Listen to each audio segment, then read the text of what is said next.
तुमसे तो मैंने कितनी बार कहा है कि जब भी तुम खाली बैठते हो और जब भी तुम्हारे पास कोई काम नहीं होता, तुम बहुत सारी फालतू बातें सोचते हो, बेकार की बातें जिसका कोई लेना देना नहीं है। दुनिया अपनी दुनिया में मस्त है, सब लोग अपनी जगह पे व्यस्त भी हैं, मस्त भी हैं। लेकिन अगर मैं तुम्हारी बात करूं तो तुम इतनी सारी परेशानियां जो तुम्हारी नहीं हैं उनमें घिरे रहते हो। किसी ने बात नहीं की तो तुम परेशान हो जाते हो, कोई ज़रा सा रूठ गया तो तुम परेशान हो जाते हो, किसी ने ज़रा सा तुम्हें कुछ कह दिया तो तुम परेशान हो जाते हो। तुम पहले भी ऐसे ही थे, ज़रा ज़रा सी बात पर परेशान होते रहते थे, बस दूसरों को खुश करने में लगे रहते थे। बीच में तुमने अपने आप को बदला, तुम व्यस्त हुए, तुम्हारे पास वक्त नहीं होता था कुछ भी सोचने का।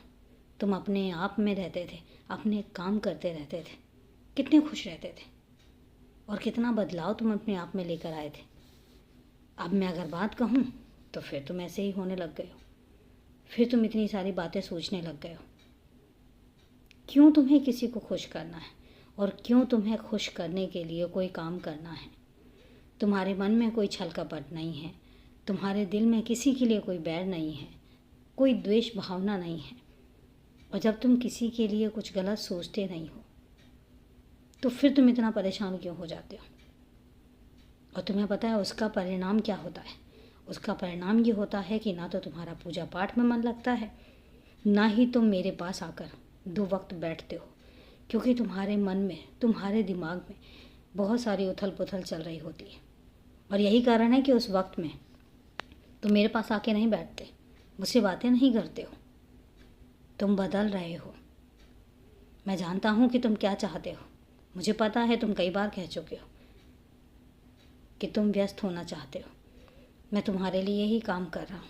मैं खुद चाहता हूँ कि तुम व्यस्त रहो, तुम्हारे पास इन फालतू बातें सोचने का कोई समय ही ना हो। और एक बात मैं तुमसे कहूँ, मैं ये नहीं कहता कि रिश्तों को मत निभाओ, रिश्तों को निभाओ, दिल से निभाओ, लेकिन हमेशा सिर्फ रिश्तों के बारे में सोचते रह जाना, अपने बारे में ना सोचना, ये सब चीज़ें जो है ना तुम्हें तकलीफ़ देंगी। आज नहीं, कल तकलीफ़ देंगी। इसलिए अपने काम में मन लगाओ, अपने आप में व्यस्त रहो, और जितना तुम व्यस्त रहोगे उतना ही तुम सुकून में रहोगे। मैं जानता हूँ तुम्हें, इसलिए खुद को खुश रखो। तुम खुद खुश रहोगे तो मैं खुश रहूँगा, सब खुश रहेंगे। हमेशा खुश रहो, क्योंकि मेरा आशीर्वाद हमेशा तुम्हारे साथ है।